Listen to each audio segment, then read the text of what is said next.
How's it going, everyone? Data here, and welcome to our annual NHL Season Simulation. This year, of course, on NHL 25, as we use the most recent EA rosters dated to October 15th, which reflect how all 32 NHL teams look to start the 2024-25 season.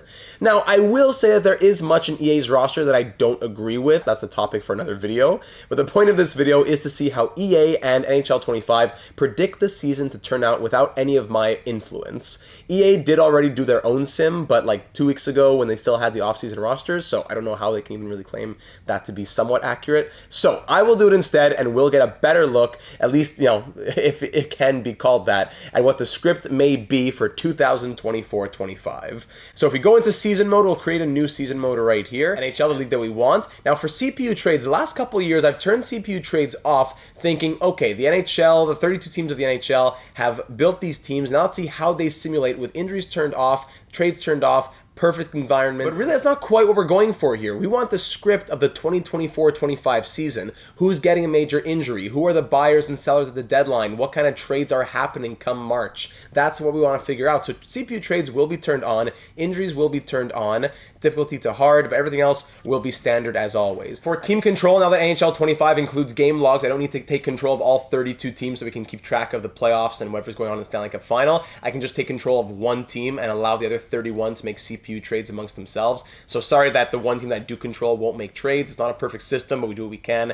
I think we can probably say the Sharks are the worst team in the league, but I could see them trading out one of their UFAs, like a Granlund or something like that. So I think it would make the most sense to probably take over the Blue Jackets, a team that's closer to the bottom. I don't think has as many UFAs that will be traded out. Like, I don't see Sean Kuraly being part of a huge deal for the Blue Jackets. So I'll take control of them, and hopefully that keeps things as interesting as possible. For game settings, not too much to touch here. My main thing is just boosting attribute effects from 5 on 10 to 8 on 10. But everything else, including injuries, will stay the same. All those other sliders, settings, I won't touch it at all. I'll just let EA do its thing. And with that being said, let's get this 2024-25 season started. And now here we are in season mode with the old franchise mode interface. As I said, EA already did this simulation a couple weeks ago. The rosters didn't really make sense in my opinion, but they had the New York Rangers winning the Stanley Cup and the Canucks, the Avalanche, the Rangers, and the Maple Leafs winning their divisions in the season sim, as you can see right here. So before we get all the way to the end of the season, let's get around to the halfway point, see how the league looks around there. Then we'll do the trade deadline, end of the season,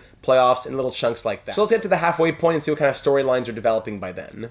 So here we are now around the halfway point for most of the teams in the NHL. They've played between, I think, like 38 and 43 games each, so around that sweet spot for everybody. Looking at the entire NHL, the Edmonton Oilers currently lead the way with a record of 28, 11, and 1 through 40 games. The Buffalo Sabres are right behind them. Philadelphia Flyers, the Panthers, the Flames, the Maple Leafs. How about the other side of things?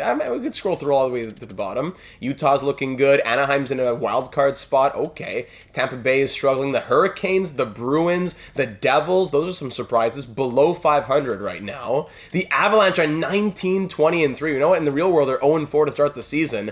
I don't know. Dallas, Pittsburgh, yeah, Detroit. Vegas, whoa, 15, 20, and 5 for Vegas. My goodness. And in the entire NHL, Austin Matthews currently leading the way. Almost goal per game, 39 in 42. 62 points to lead the league right now. Connor McDavid with 57. Marner, Nylander, of course, the line mates. Gensel, Point, McKinnon. So the top lines of the top teams. But look at that. McKinnon's up there, yet the Avalanche are struggling heavily. Ovechkin still getting it done, 20 goals, 45 points. Stamkos, Kadri. Any surprises? Maybe Zach Hyman, but that shouldn't really be too much of a surprise. Logan Couture, okay, I guess he's healthy here. Very good. Brad Marchand, Zegras, Scheifele. Yeah, no one else that really stands out. Maybe William Eklund, actually. That's a big one. 38 and 43 for William Eklund. Defense scoring, Bouchard and McAvoy are tied for the lead with 38 points each. Where are those big guys, though? Fox with 30. Where is Cale Makar? Usually he's a shoo-in for these simulations. Unless he's been injured? No, 22 and 40 with a -7. Whoa, Cale, my man. And goaltending, Bobrovsky with crazy numbers right now. Great rookie skaters. Celebrini, 31 points in 43 games. Cyplikov, 23 and 35 for the Islanders. Okay, so a quick little peek at how things look. We won't look again at the stats until the end of the season. We'll pause the deadline to see what trades happen. Which teams are going to try and turn things around in the second half. Which teams are saying, okay, it's over, time to sell. Let's check back in at the deadline. Wow, okay, so big trades at the deadline. Let's start getting through these. Minnesota gets Kulich and Ostlund from the Sabres for Spurgeon, Boyd, and Merrill. The Sabres getting a big defensive piece right there, and it cost them a couple big prospects. The Avalanche get Bunting and Achari from the Penguins for a couple pieces. San Jose gets Chaz Lucius and another prospect for Granlund, Cunnin, and Sturm. So that's exactly what I was talking about with Granlund being traded. The Winnipeg Jets picking him up, but it costs Chaz Lucius. Aturatu Channel legend going to Vegas. Nicolas Roy to Vancouver. Scott Mayfield and Kyle Palmieri going to the Rangers from the Islanders. Ooh, how about that for a trade? Claude Giroux traded to the Hurricanes. Wow. Unger Sorum and Jackson Blake, the cost to the Senators for Claude Giroux. Off to Carolina. Matt Grzelcyk and Anthony Beauvillier going to Nashville for Edstrom and Mutter, as well as another rivalry trade. Jet Luchenko and Elliot Denoyer going to Pittsburgh for Marcus Pettersson, Jesse Puljujarvi, and is it Ryan Shea? Wow, so the Penguins were big sellers. They also moved Raquel and Nieto to the Rangers. What else? Jeff Petrie and Oli Mata going to Philadelphia. Okay, not a ton of trades, but those are some big ones, especially amongst rivals. All right, quick little peek at the divisions if you're curious. I said we wouldn't go through everything. Oilers, Jets, Panthers, and Flyers currently leading their divisions. Let's get to the end of the regular season. Okay, the 2024-25 season has now come to an end. Let's see how everything's shaped up at the end of the regular season. Edmonton Oilers winning the President's Trophy with a record of 53-27-2, the only team with 50-plus wins. Florida wins the East with 49-28-5 being their record, second in the NHL. Toronto third, Philadelphia fourth. Senators with a surprise fifth best in the league. Buffalo fell off a little bit, but still a strong 48-win season. Washington as well with 46. Okay. Winnipeg, Boston, the Rangers, the Predators. Utah Hockey Club make the playoffs. Calgary makes the playoffs. Minnesota, Anaheim, Seattle. As Dallas, Colorado, Vancouver, all on the outside looking in. Heartbreaking as the Kraken squeak over the Dallas Stars with one more regulation win? Is that it? Wow. Even Anaheim with 90 points, one more. LA, the Islanders, the Penguins. The Lightning finish at 500. The Devils also at 500. Hurricanes below 500. Blues below 500. At the bottom of the NHL is San Jose Sharks. But Vegas as well, 34, 39, and 9.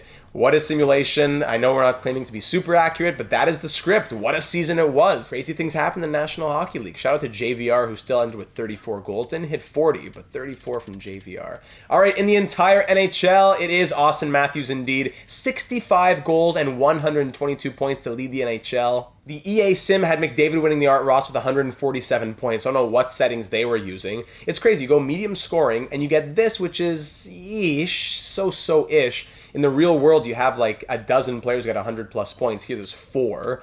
But then if you put it to high, you literally get players scoring over 100 goals. So there's no middle ground. Anyways, Austin Matthews wins the Art Ross and the Rocket Richard, 65 goals. Nathan McKinnon with 59, not too far behind. Connor Bedard with 55, and Kaprizov with 53. So 4 50-plus goal scorers in the NHL this season. But then, like I said, only 4 100-plus point scorers. 3 from the Toronto Maple Leafs. Let's see what happens to them. McKinnon, Marchand 93, Dylan Strome with a 92-point season. Kaprizov, Ovechkin, Stamkos, anyone that catches your eye, feel free to pause. Mangiapane there as I scroll through the list. Tyler Bertuzzi, a lot of line mates, of course. Feel free to pause as I scroll through here. Jonathan Huberdeau woke up a little bit. Jonathan Huberdeau. Celebrini, 66 points. Max Pacioretty with 66 points. Yeah, it's a sim for a reason. Jason Robertson, only 65, a negative 10 as well. Evangelista 65. Kucherov with a 60. Okay, well, he was injured. 64 points in 52 games. So there's a part of the storyline for the Lightning and why they had so many struggles. Looking at defensemen now. 69 points from Charlie McAvoy. What a year from him. Adam Fox, 68. Makar woke up with 55 in the end, but still not sure what happened to the Avalanche. My goodness. Goaltending stats in the end, 42 wins from Sergei Bobrovsky, 40 from Stuart Skinner. If we look at the best numbers, let's say minimum 40 games played, sorting by save percentage, 928 save percentage from Demko. He was injured, but 25, 17, and 5 with 6 shutouts before going down in 49 appearances. 2.38 goals against average, which was also the best in the league. So could it be a Vezina for Demko? Was it not enough games played? Bobrovsky, very good case for him as well. If we sort by the worst save percentages, like Peter Marachik down there at 902 save percentage, and 3.26 goals against average, but Jake Ottinger at an 890 save percentage and 3.31 goals against average. Yikes. Even Georgiev, in the real world, that's kind of realistic with how he's trending right now. Yeah, some ugly numbers on the other side of things as well. Sorokin, 905 save percentage. Some of the best goalies aren't that high in overall. Aiden Hill's, what, an 86? Jerry's an 86. Ingram and Ukko-Pekka Luukkonen are both 85s. Meanwhile, those higher overall guys are not looking as hot. So, just saying. Now, for the rookie, scoring 66 points from Macklin Celebrini, the first overall pick, likely a Calder for him. Also led rookie goal scoring with 31. Saiplikov, 26 goals and 55 points. Not bad at all. Gauthier, 33 points. Okay, how about Lane Hudson with his 82 overall?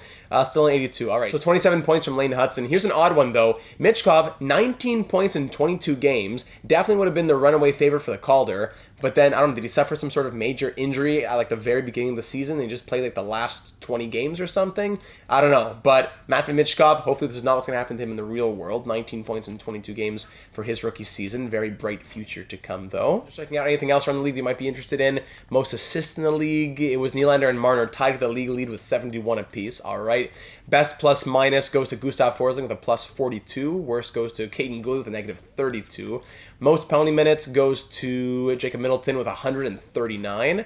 All right. Most shots on net. McKinnon at 339.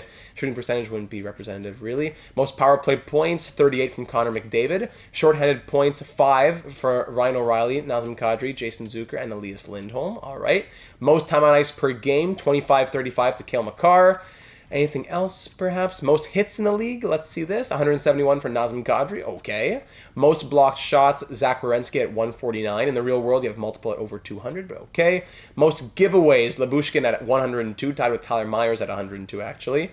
Most takeaways, though, goes to Nathan McKinnon. All right. And most fights in the NHL, 24 fights from Jacob Middleton, 20 from Tanner Jeannot, 18 from Mathieu Olivier, 15 from Jack-Eye Foligno Perry. So already things are looking very different from the original EA simulation that had the majority of the teams that missed the playoffs being like top 3 in the division. Let's get into the playoffs now, looking at the playoff tree. And you know what? I don't remember seeing this before. Playoff favorite, supposedly the Oilers. Okay, cool. I remember seeing that. Maybe that's always been a season mode thing. But here are the matchups for round 1 of the postseason. Let's run through it. And there's round 1 for you. Nothing too crazy. Only one series went to 7. Only one underdog team technically won. The Predators, the Jets, the Flames, and the Oilers all through in the West. The Capitals over the Rangers in 7. The Sabres surprised the Flyers in 6. And the Maple Leafs and the Panthers also go through to round 2. Let's see who our final 4 will be. And there are the final 4 for the 2025 postseason. A couple of years ago in NHL 23, the game ended up getting 1 out of the actual 4 2023 Final 4. In NHL 24, the game got 2 out of the 4 actual 4 in the 2024 playoffs. So now here we are. The game is telling us Winnipeg versus Calgary in the West and Florida versus Buffalo in the East for the Final 4 of 2025. As the Sabres upset the Capitals in 7 and the Panthers beat the Maple Leafs in 7, while the Jets beat the Predators in 5 and the Flames upset the President's Trophy favorite Oilers in 6. Now let's see what our Stanley Cup Final will look like. Both series go to 7, but the 2025 Stanley Cup Final will be played between the Winnipeg Jets and the Buffalo Sabres. Who would have thunk it? Let's get through the series now, one game at a time, thankfully with the use of the game logs. The Sabres win Game 1 after a high-scoring first period, but they score in the second and third period to take a 4-3 victory and have a 1-0 series lead. But the Jets answer back in a big way as they shut out the Sabres 4-0 in Game 2, a 26-save performance from Connor Hellebuyck, and we're at 1 game apiece. The Jets continue the pace in Game 3 with a 4-1 victory thanks to Nino Niederreiter's 2 goals, including the game winner. But the Sabres stay alive in Game 4 as they win 3-2 thanks to a game-winning goal in the third period from Jack Quinn. But the Jets return to their winning ways in Game 5 with a 4-1 victory, now going 1 win away from their first cup in franchise history. And in Game 6, the Winnipeg Jets close it out with a 4-2 victory to win the series by 4-2 to capture the 2025 Stanley Cup. And here's your completed 2025 playoff tree. Winnipeg, a crazy run for them. It was a good battle. 2 teams that one of them was going to get their first Stanley Cup, and Winnipeg takes down Buffalo. Let's see the player stats in the end. 24 points in 22 games for Mark Scheifele, likely winning the Conn Smythe. 22 and 22 from Nikolai Ehlers, Morrissey 21. Well, look at Connor McDavid. Out in round 2, but 20 points in 11 games. Wow. Sharon Govich, Tuck, Kachuk. All right, let's just look at defensemen quickly. We see 21, of course, from Morrissey, 15 and 26 from Rasmus Dahlin, Aaron Ekblad, Pionk, Spurgeon, of course, now in Buffalo, yes. Goalies, Connor Hellebuyck going 15 and 6 with 2 shutouts, a .938 save percentage, and 1.86 goals against average. All mark better numbers, but terrible luck in round 1 as they fell to the Maple Leafs. Too bad. Who are some of the horrible performances? Okay, so Comrie doesn't really count that much. much. Anyone who saw a few more shots? John Gibson, 863, 4.7 goals against. Ingram, Grubauer, Swayman didn't look great for Boston, unfortunately. Vejmelka, yeah. All right, well, there you go. There are the playoff numbers for you. Again, sorting by wins. The best goalies, Bobrovsky. Somehow Carter Hart still in this EA roster. He's taken out of mine, obviously. UPL, Lindgren. Wall looked good. Wall looked very good. Same for Devin Levi. All right, now for the awards around the 2024-25 season. Winnipeg wins the Stanley Cup, of course. President's Trophy to the Oilers, Jets, and Sabres in the Stanley Cup Final. So there are those couple of awards there. Team awards. Austin Matthews winning the Art Ross and the Hart. No doubt about that. James Norris going to Evan Bouchard. Lady Byng to Austin Matthews. Calder to Celebrini. Conn Smythe to Mark Scheifele. Vezina to Sergei Bobrovsky. Jennings also going to Bobrovsky. Masterton to Zach Werenski. Selke to Eriksson Ek. Really, that's a surprise. Joel Eriksson Ek with the Selke trophy. Ted Lindsay to Austin Matthews, as well as the Maurice Richard, so definitely cleaning up at the award ceremony. So there you have it, ladies and gentlemen, the 2024-25 NHL season. You already saw it. You don't even need to watch it. There you go. You're welcome. I know EA isn't usually super realistic and everything, right? But this was pretty rough, I gotta say. Maybe I'll look back at this and laugh because, yes, Colorado, Tampa Bay, Carolina all missed the playoffs. And, yes, Anaheim and Utah and Washington, they all make it with flying colors. I don't know. But I think it also speaks to why you should fix your rosters whenever you start a franchise mode because you're going to get some wonky stuff with EA. That's why I went ahead and created my own if you're playing on PlayStation 5. Again, a topic for another video, so check that out if you haven't already. I have 2 rosters out in PlayStation 5. Data cap compliant, which takes the EA rosters and make them salary cap compliant so that the game doesn't change the contracts of players around the league. And there's also Data Franchise V1, which is the same thing of cap compliance, but added top prospects and added overall tweaks around the league. Like Jake Bean having 86 shot blocking, Lane Hudson being 82, like I said. So you can check out more of my thoughts on that in my roster overview video. Once it's posted, I will make sure that it's one of the cards here at the end of the video that you can go ahead and click on. But until then, if you're on PS5, you can download my rosters or just go through it, use common sense, make a few changes here and there, and that's it. Thanks for watching, ladies and gentlemen. If you enjoyed, leave a like and, of course, subscribe if you haven't already for much more NHL 25 content to come, guides, franchise modes, career simulations, and much, much more. If you haven't already, check out the channel. This is the place for you, and we'd love to have you join the team, especially as an assistant general manager in our franchise mode series. What was the most maybe realistic and what was probably the most unrealistic thing about this sim? Let me know in the comments down below, or join us over in the Discord server, link in the description. We're always talking hockey, franchise mode, and much, much more. Thanks again for watching. I look forward to seeing you in NHL 26 when we do this all over again. Maybe one day it'll be semi-realistic, but hey, it's EA. Thanks for watching. I'll see you in the next one.